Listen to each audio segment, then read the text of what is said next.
जो एफआईआर हुई है उसकी कॉपी एबीपी न्यूज के पास है। सीधे रुक कर लेते हैं न्यूज रूम का। आमांद्रा हमारे साथ जुड़ चुके हैं। आमांद्रा, किन किन नामों का जिक्र है इस एफआईआर में? चित्रा, इस एफआईआर की कॉपी हमारे पास है और क्या कुछ कहा गया है विजय विद्रोही बताएंगे। मेरे सहयोगी न्यूज रूम से मेरे साथ जुड़ गए हैं। विजय जी, विस्तार से बताइए क्या कुछ कहा गया है सीबीआई की तरफ से।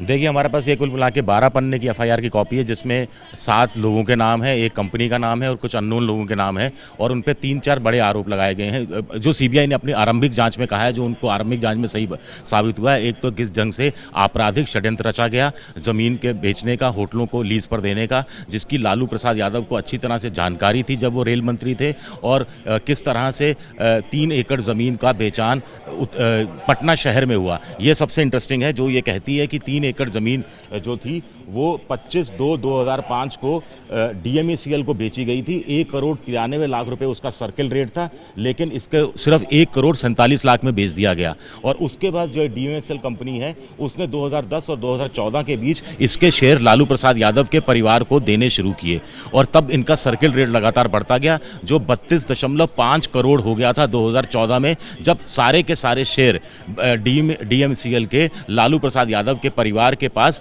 सरला गुप्ता के माध्यम से आ गए थे। और इसकी उस समय मार्केट वैल्यू 94 करोड़ रुपए थी, लेकिन ये सारे के सारे शेयर सिर्फ 64 लाख रुपए में, जो कि सीबीआई की चार्जशीट एफआईआर कहती है, माफ कीजिएगा, कि 64 लाख रुपए में लालू प्रसाद यादव के परिवार को 32 करोड़ की नेटवर्थ वाली कंपनी के शेयर बेच दिए गए।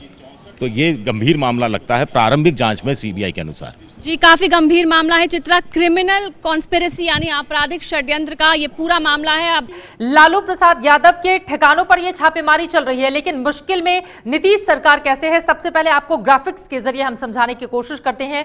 लालू की पार्टी के समर्थन से नीतीश सरकार इस वक्त चल रही है। 2015 में इन दोनों ही पार्टियों ने एक साथ चुनाव लड़ा था। लालू के बेटे तेजस्वी नीतीश सरकार में डिप्टी सीएम है। लालू के छोटे बेटे हैं तेजस्वी यादव।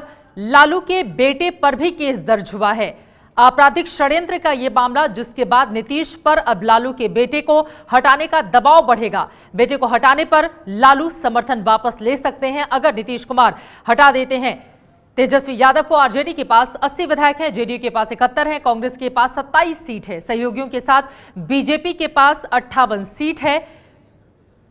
फिलहाल छापेमारी से नीतीश सरकार पर भी संकट के बादल मंडरा रहे हैं। शायद यही वजह है कि नीतीश कुमार ने अपने प्रवक्ताओं से ये कहा है कि कोई भी लालू प्रसाद यादव से जुड़े इस मामले पर अपनी प्रतिक्रिया मीडिया के सामने नहीं रखे। ये है एबीपी न्यूज, आपको रखे आगे।